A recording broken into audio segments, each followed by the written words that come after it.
Olá, graça e paz da parte de nosso Senhor e Salvador Jesus Cristo, amém? Seja bem-vindo, você está no canal Beit Sefer, Escola Bíblica à Distância. Eu estou muito feliz e grato a Deus pela sua audiência, pela sua participação semanalmente através das nossas reflexões. Segundo as Escrituras Sagradas, os cristãos devem aguardar ansiosamente pela segunda vinda de Cristo, ou a parúzia, que é a presença, a manifestação visível. Mas os cristãos precisam ter em mente que terão de prestar conta das suas obras, pois a volta gloriosa de Jesus Cristo trará consigo não somente a nossa glorificação, mas o julgamento. Após reconhecer Jesus Cristo como Salvador e entregar a nossa vida a Ele, nós fomos alocados para o reino de Deus e estamos sob o seu senhorio. Fomos também comissionados para dar continuidade à sua obra. As Escrituras deixam claro que a mesma comissão entregue ao Filho pelo Pai, após a nossa conversão, é também a nossa comissão. Consciente disso, os cristãos devem ter o desejo e viver intensamente a serviço do reino de Deus. Com essa atitude, demonstramos que não pensamos e não temos a mínima intenção em ficar aqui para sempre, mas que estamos em uma missão urgente e que em breve voltaremos ao lar celestial. A doutrina do Tribunal de Cristo visa ensinar sobre como os cristãos prestarão contas em relação à sua vida e às obras que realizam. Ali, todas as obras se revelarão, desde as mais complexas até as consideradas mais simples. Será um momento de julgamento divino acerca das ações e atitude dos salvos em Cristo. A salvação eterna, contudo, não será avaliada, tão somente a aquilatação da vida do cristão, para efeito do recebimento de galardões. Vamos ler a Bíblia em 2 Coríntios, capítulo 5, verso 10. Pois todos nós devemos comparecer perante o tribunal de Cristo, para que cada um receba de acordo com as obras praticadas por meio do corpo, quer sejam boas, quer sejam más. Precisamos destacar, antes de qualquer coisa, que há profundas diferenças cronológicas quanto aos eventos escatológicos e divergência entre os teólogos que buscam tratar desse assunto. Há, por exemplo, aqueles que acreditam que só haverá um julgamento, um único tribunal. Este é o pensamento dos teólogos da linha reformada. Outros teólogos, no entanto, acreditam que haverá vários julgamentos, em épocas diferentes, distintas. Essa linha é defendida por grande parte dos teólogos chamados dispensacionalistas. Aqueles que acreditam em dois ou mais julgamentos destacam, pois, dois aspectos entre o tribunal de Cristo e o trono branco, para os quais são coisas distintas. Enquanto o primeiro julgamento, para eles, é destinado aos que foram salvos em Cristo, o qual será realizado após o arrebatamento, já transformados e com um corpo incorruptível, o segundo se destina aos ímpios, que passarão pelo julgamento de suas obras e pecados após o milênio. E você pode conferir isso em Apocalipse capítulo 20, verso 11 ao 15. O segundo aspecto, o termo tribunal, é representado pela palavra grega bema, que se refere a uma plataforma elevada de julgamento e recompensa. Eles defendem que bema não é um evento prejudicial. Ao invés disso, é um local de análise, discurso, premiação. Assim como nos jogos, será um local onde a vida e as obras dos cristãos serão expostas e examinadas. Outras questões a serem consideradas quanto a essa distinção é que, quando se dará o tribunal de Cristo? Quem será o juiz? Bem, para aqueles que assim interpretam, esse julgamento se dará logo após o arrebatamento, antes da igreja chegar ao céu. Todos os salvos que permanecerem em Jesus Cristo participarão desse glorioso evento. Nesse tribunal, Jesus será o juiz e não o próprio Deus. E você pode conferir isso em 2 Timóteo 4:8 e João capítulo 5, verso 22. É importante esclarecer neste ponto que os teólogos, independentes da sua linha de pensamento, creem que, segundo as Escrituras, haverá de fato um julgamento final, tanto para os cristãos quanto para os ímpios.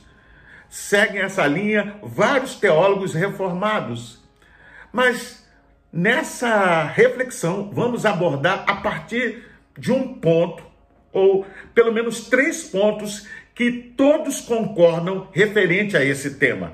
Tanto os teólogos reformados quanto os dispensacionalistas.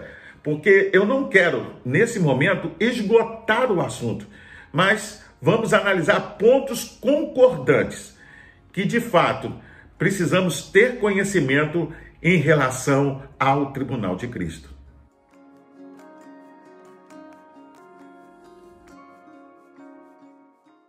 Os cristãos terão que comparecer perante o tribunal de Cristo para julgamento.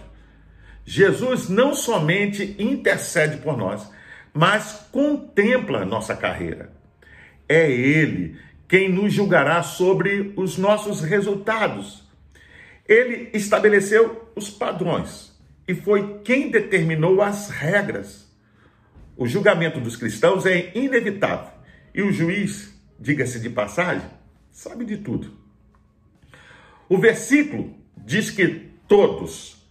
Percebe-se aqui que não haverá exceções, ou seja, todos os verdadeiros cristãos de todas as línguas, tribos e nações de todos os tempos estarão presentes ali. Todos nós, eu e você, pessoalmente seremos julgados. Por conseguinte, esse julgamento pode ser entendido como universal e de forma particular, no que tange aos cristãos. O termo comparecer usado por Paulo é uma tradução da palavra grega phonero, que significa ser claramente visto, ser explicitamente manifesto ou discernido. Esta é a mesma palavra usada por Paulo também, quando nos adverte que a obra de cada um se manifestará. Na verdade, o dia a declarará, porque pelo fogo será descoberto. Você pode conferir isso lendo 1 Coríntios capítulo 3, verso 13. No tribunal de Cristo, todos os cristãos, tanto aqueles que foram arrebatados como aqueles que ressuscitarão e forem transformados, vão comparecer. Neste evento não haverá julgamento pelos pecados. Sendo assim, todos os participantes desse evento já estarão salvos. O tribunal de Cristo não se trata, pois, de julgamento dos pecados dos cristãos. Conforme você pode constatar em 1 Coríntios 11, 31 e 32 e Lucas 19, do 12 ao 27. Nossos pecados já foram julgados em Cristo quanto ao nosso destino eterno. Nossa salvação não depende daquilo que fazemos, isto é, das nossas obras, sejam elas justas ou não, mas da obra redentora que Jesus consumou por nós na cruz do Calvário. Hebreus 7, 27, a parte B diz assim: uma vez por todos, quanto a si mesmo se ofereceu.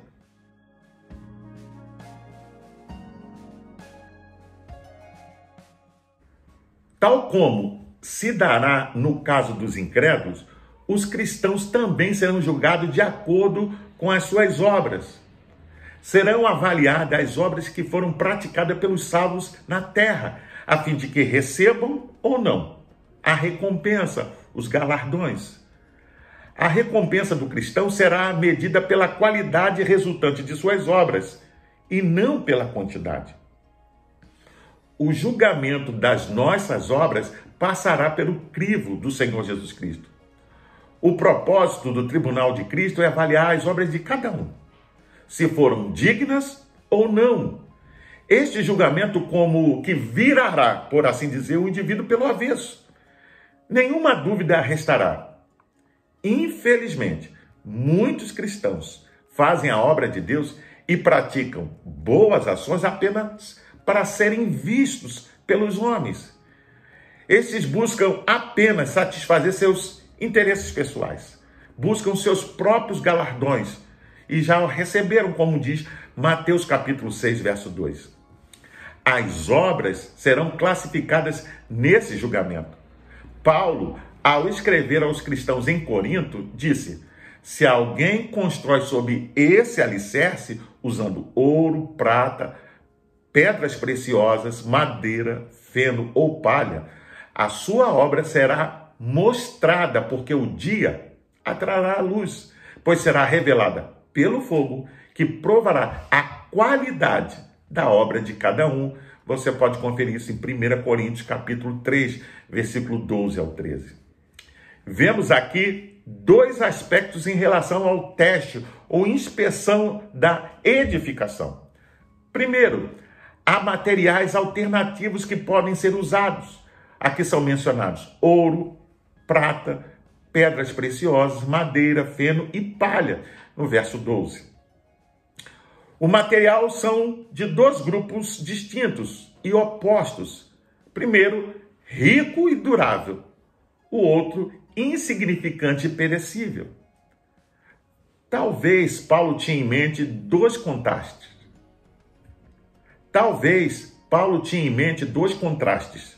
O primeiro diz respeito entre aquilo que é digno e aquilo que é indigno. O outro contraste é entre o que é inflamável e o que é a prova de fogo, porque perante os seus olhos estava o dia do juízo. Em segundo ponto, declara que será revelada pelo fogo, que provará a qualidade da obra de cada um. Você vê isso no verso 13, a parte B. O resultado é a verdadeira natureza da obra de cada homem serão abertamente expostos no grande dia do juízo. Para Paulo, talvez estava em causa a severidade do juízo de Deus. Ou seja, a questão é seríssima. Por causa de seu caráter completo, purifica os materiais imperecíveis de tudo quanto não convém, e também por causa do elemento purificador do julgamento. O teólogo Orígenes de Alexandria observou que somente as mentes simples e sem imaginação veem apenas retribuição no julgamento divino. Pois, para ele, o juízo de Deus, apesar de certamente incluir um aspecto de retribuição, portanto, cada indivíduo receberá segundo aquilo que tiver praticado, sendo julgado conforme as suas obras, também terá um efeito disciplinador e remidor.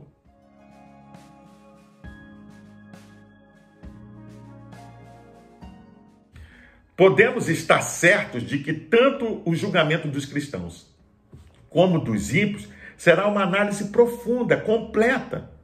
Ninguém será ali capaz de enganar o juiz nas esferas eternas, conforme tantos agora podem enganar os homens quanto ao caráter real e o valor do trabalho que fazem. Quanto ao recebimento das recompensas ou dos galardões, estes são prêmios, lauréis a que o cristão faz jus, pois desempenhou bem a função para a qual foi vocacionado no reino de Deus. O Senhor dará a justa recompensa a cada cristão pelo seu trabalho. Neste momento, os cristãos darão conta de seus talentos. Saiba que todo cristão recebeu algum tipo de talento, habilidade, dons da parte do Senhor. Uns recebem mais, outros menos, pois esses são distribuídos de acordo com a capacidade de cada um, mas todos receberam algo. Você pode ver isso em Mateus capítulo 5, verso 14 ao 30. O Senhor espera que venhamos desenvolver nossos talentos com dedicação e zelo, utilizando-os para a glória do Pai. Deus espera que você seja responsável por usar bem aquilo que Ele lhe concedeu. Saiba, Jesus está voltando, por isso é tão urgente que venhamos empregar nosso tempo e nossos talentos diligentemente em sua obra no reino de Deus. Não haja jamais como o servo negligente que, com medo do seu senhor, enterrou o seu talento. Paulo, em sua carta aos cristãos em Corinto, declara: se o que alguém construiu permanecer, esse receberá recompensa. Se o que alguém construiu se queimar, esse sofrerá prejuízo, contudo será salvo como alguém que escapa através do fogo. Você pode conferir em 1 Coríntios capítulo 3, versículo 14 e 15. Desta forma, a obra de um cristão, se for de um caráter que possa resistir à avaliação de Deus, receberá a recompensa e os plenos benefícios de uma completa transformação segundo a imagem de Cristo. Aqui, a natureza da recompensa não é indicada, nem tampouco a falta dela. Podemos, por exemplo, conjecturar que, sem dúvida, a recompensa em particular talvez consista em compartilhar a honra e a glória de Deus ao servo fiel, que edifica sobre o fundamento correto que é Cristo e este crucificado. Você pode ver isso em Apocalipse capítulo 3, versículo 21 e Apocalipse 22, versículo 5. Como vimos, por outro lado, é possível edificar com materiais que não sejam duradouros. Neste caso, o cristão perde a sua recompensa, conforme o verso 15. Um edificador descuidado não receberá o galardão do seu trabalho em satisfação pessoal, a aprovação divina ou a honra divina. Pode ser que Paulo estava apresentando o perigo de tentar fazer a obra espiritual por motivos carnais, egoístas e até inferiores. Saiba que homens bons que trabalham com motivos defeituosos ou métodos deturpados podem ser salvos. Aqueles que edificam apenas sobre talentos naturais, habilidades humanas ou simpatia pessoal verão o seu trabalho evaporar, pois todas as obras serão provadas pelo fogo. O fogo divino vai purificar e revelar qual é a verdadeira intenção do coração.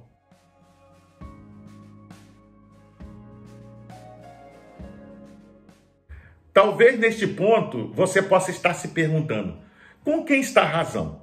Com os teólogos reformados ou com os dispensacionalistas? Saiba, isso não importa. Mas o que importa é que todos eles concordam que Jesus Cristo voltará uma segunda vez, que haverá o tribunal de Cristo e que todos os cristãos serão julgados. Saiba que servir a Deus é um grande privilégio. Embora haja lutas, decepções, frustrações, chegará o dia da recompensa. O nosso trabalho não é em vão. Como podemos constatar nesta reflexão, todos os que creram e serviram a Jesus terão que comparecer no tribunal de Cristo. Contudo, não se trata de um juízo para julgamento de pecados, mas o julgamento das obras e dos seus atos, recompensando-os ou não pela obra de Deus que fizeram enquanto estavam na terra. Nesse julgamento, o que será avaliado não é a quantidade, mas a qualidade e a intenção daquilo que se fez. Isto é, se somos verdadeiros no íntimo, não há o que temer nesse julgamento, pois reto é o juiz. Saiba que não haverá injustiças, pois Jesus é onisciente e justo, criador do homem e conhece perfeitamente a natureza humana. No tribunal de Cristo, os cristãos fiéis verão que valeu a pena suportar as aflições do tempo presente, pois não dá para comparar com a glória que em nós há de ser revelada. Você pode conferir isso em Romanos capítulo 8, versículo 18. Eles receberão os galardões a que fizerem jus. Jesus é quem fará a criteriosa avaliação das obras dos salvos, para dar a cada um conforme o seu trabalho. Apocalipse 22, verso 12. Por isso, façamos a obra de Deus enquanto é dia, pois a noite vem, quando ninguém poderá trabalhar. Você pode conferir isso em João capítulo 9, verso 4. Pois bem, eu sou o pastor Carlos Guerra e você está no canal Beit Sefer, Escola Bíblica à Distância. Eu gostaria de deixar uma palavra de recomendação a todos aqueles que participam do canal, mas ainda não frequentam uma igreja evangélica. Procure uma igreja batista perto da sua casa e faça uma visita. Sem dúvida, você será bem recebido. Caso não haja, procure uma igreja evangélica que tenha compromisso com a pregação genuína da palavra de Deus. Para se inscrever, é rápido, é fácil. Basta clicar aqui embaixo. Dá um like, faça um comentário, emita a sua opinião. Sem dúvida, responderemos a todos os questionamentos. Não deixe de acionar o sininho para receber as futuras notificações. E compartilhe com seus contatos nas suas redes sociais, para que mais e mais pessoas tenham acesso ao conteúdo desta reflexão. Até o próximo encontro. Fique na paz. Deus te abençoe.